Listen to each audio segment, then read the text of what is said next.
My name is Macy, and I'm a 24-year-old woman. Before I dive into this story, you all should know something. I'm all about the glitz and glamour. I adore the finer things in life and have a flair for living it up. My type of lifestyle has obviously garnered a lot of attention from people, both positive and mainly negative, because people hate to see people living in luxury, especially when they look like someone like me. But hey, just because I love rocking designer outfits and sipping champagne doesn't mean I'm some shallow bimbo or gold digger. Trust me. I've got more depth than most people give me credit for, like Marilyn Monroe. Now, here's the tea. I've always dealt with judgments and assumptions about who I am based on my appearance. People see my love for luxury and think that's all there is to me. But they couldn't be more wrong. I'm smart, ambitious, and driven. I've got dreams, goals, and brains, darling. Now, this brings me to the story I'm about to share, because as much as I was used to being harshly criticized, my husband and I were almost killed due to my inability to see my mother-in-law's true feelings towards me. I have to admit she did a pretty good job of hiding her real feelings from me. She made me believe that she truly loved me, but after what I've been through, I'll never make that mistake of trusting her again. Lois had this way of showing affection and making me feel like part of the family. It was like she had a soft spot for me, and I couldn't help but think it was because she saw something in me that she admired. Now, picture this. Family gatherings where I'd walk in with my bold makeup and fierce outfit, ready to make a statement. And you know how family can be, right? Especially if they're staunchly Christian like Tyler's family. They'd shoot me these judgmental looks, whispering behind my back about my excessive and trashy style. But who was there to have my back? Lois. That's who. Whenever those relatives tried to throw shade my way, Lois would swoop in like a fierce protector. She'd shut them down with her sharp tongue and witty comebacks, defending my right to express myself however I pleased. It was like she saw the beauty in my boldness and wanted to shield me from their closed-mindedness. In those moments, I couldn't help but think that Lois admired my youthful spirit and envied my confidence. She had this subtle fascination with my lifestyle, my freedom to be unapologetically me. It was almost like she lived vicariously through me, experiencing a taste of the vibrant life she might have missed out on. I'll admit that part of me enjoyed the attention. I mean, who wouldn't love having someone look up to them like that? Lois made me feel special, like I had this secret admirer within the family. I cherished our moments together, the conversations where she would share stories of her own youthful adventures and how she wished she could relive those carefree days. Because of our closeness, Lois and I had our fair share of outings together.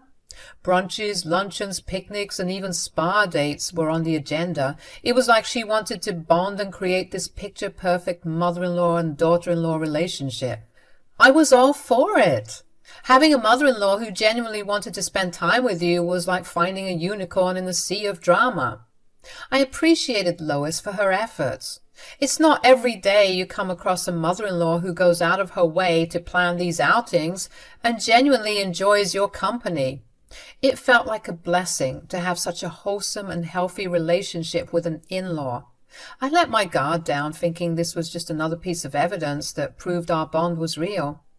But darling, let me tell you about the day I witnessed a huge red flag that made my jaw drop and my heart skip a beat. Picture this. Lois was at my place, just casually hanging out, as we often did.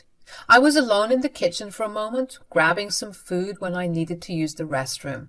As I walked towards my room, I noticed something out of the corner of my eye. There she was, standing in my bedroom near my lingerie drawer. At first, I thought maybe she was just looking for something innocent, like a tissue or a notepad. But as I got closer, my eyes widened and my heart sank. I caught Lois red-handed. She was holding one of my lacy undergarments in her hands as if she was about to tuck it away somewhere. You can imagine the shock and disbelief that washed over me. My mind was racing with a million questions. Why would she do such a thing? What was her motive? I couldn't wrap my head around it. Here I was, thinking we had this beautiful bond, and now I was faced with the unsettling reality that she had invaded my privacy and was stealing my intimate belongings. Lois? What on earth are you doing with my underwear? Oh, Macy, I was just, I wanted to take a look at it. You see, my friend was planning to buy some nice underwear for her daughter-in-law, and I thought maybe I could use yours as a reference. You always have such exquisite taste. Really, Lois? That's quite an odd way to go about it. You could have simply asked me if you needed any advice or suggestions. We could have gone shopping together or looked online. But taking my underwear without permission, that's just unsettling and weird. Oh, Macy, I didn't mean to upset you. I just thought it would be easier to have something tangible to show my friend. You know how visual she is. Well, Lois, next time, just remember that communication is key. If you need help finding the right underwear, I'm more than happy to assist.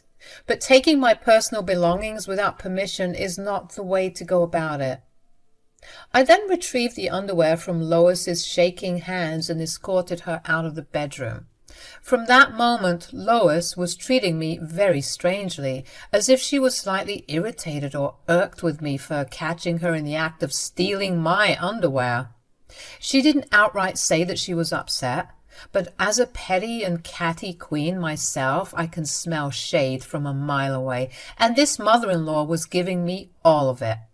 She started talking about how going through my things wasn't a big deal at all, and that I was being sensitive and bratty. Lois, I can't believe you're trying to downplay this. It's not just some underwear. It's my personal belongings, and I have every right to feel uncomfortable when someone goes through my things without permission. Oh, come on, Macy. You're being overly sensitive about this. It's not a big deal. You should really grow up. Lois, it's not about being sensitive. It's about respecting boundaries and personal privacy. I thought we had a good relationship, but this behavior is making me question that. Fine. If you're going to blow this out of proportion, maybe I should just leave. I can't believe you're making such a fuss over a little misunderstanding.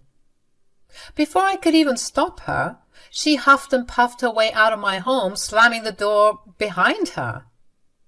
Later that night, when Tyler arrived home from work, I mustered up the courage to share what happened earlier in the day. Tyler, something really strange happened today with your mom. I caught her going through my underwear drawer without permission. When I confronted her, she tried to brush it off as if it was nothing. Wait, what? That's really weird. Why would she do something like that? She said she was doing it as a favor for a friend who wanted to buy some underwear for her daughter-in-law. But it sounded like a half-baked excuse to me. It made me extremely uncomfortable. I tried to talk to her about it, but she just got defensive and left in a huff.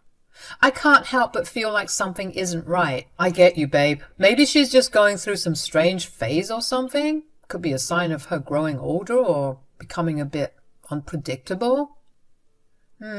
I don't think so, babe. I spent a lot of time with her, and she seems fine. Well, I mean, you never know, right? Mental deterioration has to start somewhere. Maybe it started today. Regardless, it's important that we address this and set some boundaries. I don't want this to strain our relationship. God forbid it becomes a reoccurring issue, too. Absolutely, Macy. We'll talk to her about it and make it clear that invading your privacy is not acceptable. I'm sorry for my mom's weirdness. Yeah, I guess it's okay. I'm just trying to get past it and turn a blind eye. That's the spirit. You two have such a cute relationship. I would hate to see that go down the drain due to a misunderstanding. You're right. Her hostility was probably just coming from a place of embarrassment. I'll talk to her tomorrow and see how she's doing. The next day, as I was going about my daily routine, my phone buzzed, indicating an incoming call. It was Lois. I answered, and her voice sounded unusually cheerful, especially with what happened the day before. Hello, Macy. I was just thinking about you, and I thought it would be lovely to have a little tea gathering at my place, just you and me. What do you say? I was taken aback by the invitation. She acted as if the events of the day before never happened. Nevertheless, I tried to remain open-minded, thinking that maybe she wanted to have a heart-to-heart conversation or Simply spend some quality time together and put what happened behind her? Oh, Lois, that sounds lovely. I'd love to join you for tea. Great. I'd love to spend some time with you alone. I couldn't help but feel a twinge of suspicion at Lois's statement. The way she enunciated the alone part made me furrow my perfectly manicured brows, but I brushed it off. After all, we'd often spend our time alone, as she put it, just the two of us.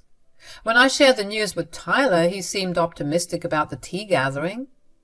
Oh, that's great news. See? You two are about to bounce back like normal.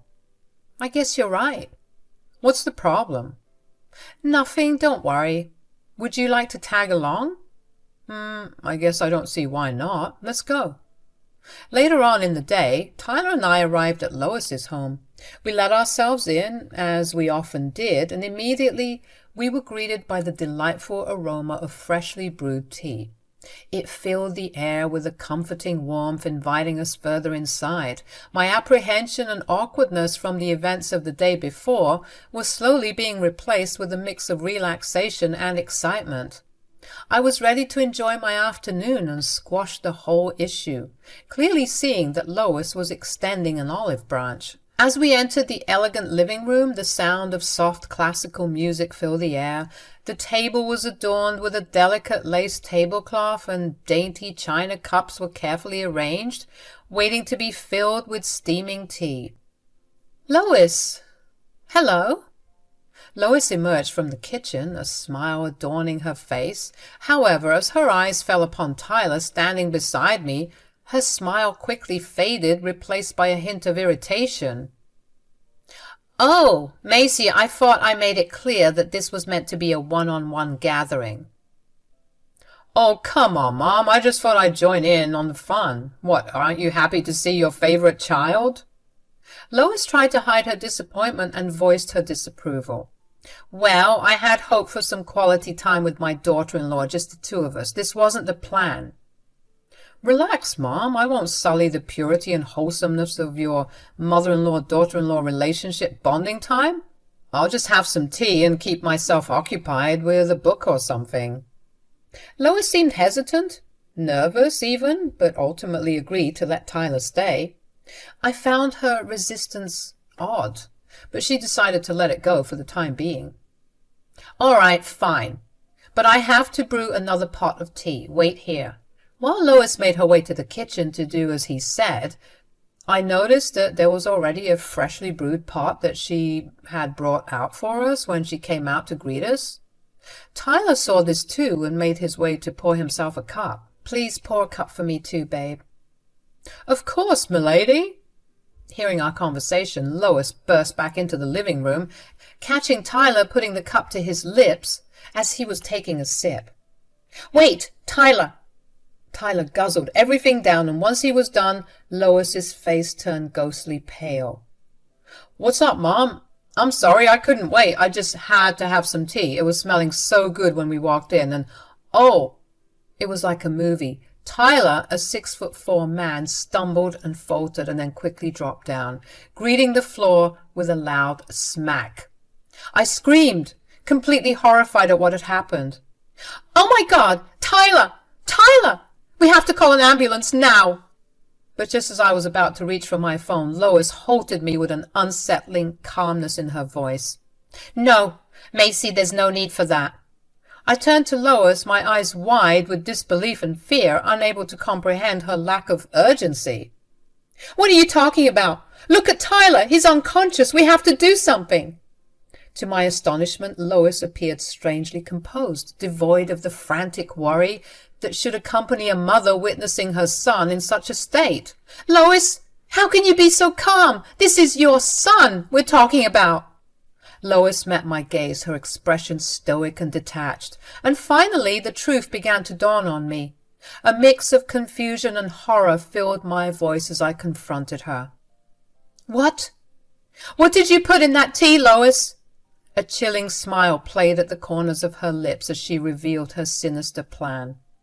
Oh, Macy, you were never supposed to know. That tea was meant for you. I laced it with drugs. I staggered backward, unable to comprehend the enormity of what she had just confessed. What? Why? Why would you do such a thing? What could possibly possess you to target me? Lois's eyes gleamed with a twisted satisfaction as she revealed her dark motivations. You see, Macy, I never saw you as anything more than a gold-digging bimbo. I believed Tyler deserved better. I wanted to protect him from your influence. This was my way of showing him that. My mind reeled, struggling to grasp the depth of her deception and malice. The woman I had believed to be my loving mother-in-law was revealing herself to be a manipulative and dangerous adversary. Wow! So you're just like all the rest, huh? I thought you loved me. Lois's cold laughter filled the room, amplifying the gravity of the situation. Loved you? I despised you. I always have. I just wanted to get in your good graces so that no one would suspect it was me once I offended you. I couldn't believe what I was hearing. What on earth had gotten into that lady? Tyler's right. You're going crazy. That's why you tried to steal my underwear yesterday. Me? Crazy? Don't be ridiculous. Well, I suppose the cat's out of the bag now. I'll tell you why I was getting your underwear. Lois's true intentions behind stealing my underwear and drugging the tea unfolded with sinister clarity. She confessed that her foray into spiritualism and black magic led her to believe that harnessing elements of youth from others would grant her eternal vitality. Stealing my intimate belongings was part of a dark ritual, an attempt to tap into the essence of my youthfulness. When her initial plan failed, she resorted to luring me to her home, drugging the tea with the intention of extracting some of my youthful energy for herself. That's why she wanted me to come alone, and that's why she was irritated to see her son, because the tea he drank was intended for me. Lois's chilling confession unveiled the sinister depths of her intentions. I struggled to process the twisted motives that drove her actions and the darkness that resided within her. You're out of your mind, Lois. You wanted to steal my youth? Perform black magic rituals? This is pure insanity. Lois, however, responded with a disturbing laughter that sent shivers down my spine. Oh, Macy, you don't understand. I've delved into the forbidden arts of spiritualism and black magic. I desired power and eternal youth, and your constant display of youthfulness only served to torment me. It was unjust for you to flaunt what I had lost. This is madness, Lois. You need help. Professional help. What you're saying is beyond comprehension. But Lois's laughter continued, growing more unhinged, as if she reveled in her twisted desires. You see, Macy, the darkness has always resided within me. You were just too blind to notice, but now it's time for you to witness the true depths of my nature. A shiver ran down my spine as I watched her face contort, her features distorting into something malevolent and sinister. It was as if her true self was finally emerging beneath the facade. My heart raced as I ran outside, desperately screaming for help. I dialed 911, tears streaming down my face as I frantically explained the terrifying situation to the operator. The seconds felt like an eternity until I saw some neighbors rushing towards me, their concerned faces offering a glimmer of hope. Relief washed over me as they quickly grasped the severity of the situation after I briefly explained what was going on with my crazy mother-in-law. Lois emerged from the house, her face twisted with a mixture of anger and desperation. The neighbors formed a protective shield around me, ensuring my safety until the police arrived. I watched as they approached Lois, who had wielded a knife, and swiftly placed her under arrest. The realization that my own mother-in-law had orchestrated such a dark and dangerous plan left me trembling with fear and disbelief. In the aftermath of the chaos, Lois was admitted to a psychiatric hospital where she was evaluated due to her absurd explanations. When Tyler finally woke up in the hospital, I could see the fury and devastation in his eyes as I recounted the shocking events that had unfolded. He struggled to process the betrayal of his own mother, unsure of how to navigate the complex range of emotions he now faced. Our world had been shattered, and we were left grappling with the aftermath of Lois's unthinkable actions. Despite her deranged state of mind, Lois was deemed fit to stand trial. The justice system took its course, and she was sentenced to prison, losing everything that had once held value to her. The trust and love she had once shared with her son and me were forever shattered, leaving a void that could never be repaired. That day marked the end of our relationship and the beginning of a long and painful healing process, as we sought to rebuild our lives in the aftermath of this harrowing ordeal. Yep. So that's my story, you guys. I was the girl who almost got hexed by my deranged mother-in-law. If you ever feel like you're safe from the clutches of toxicity that seem to be an ever-present theme with mother-in-law, daughter-in-law relationships, I urge you to think twice about that, because I thought everything was fine between us, until I learned that she's a psycho. I guess the sobering note in all of this is my poor husband. He's been a wreck ever since his mom went to jail, and I just don't know what to do anymore. If anyone has advice for me, please be sure to let me know in the comments. As for me, I'm more than happy that that wench is in prison. Serves her right for trying to harm me. She got what she deserved, and I'm glad that she's where she belongs.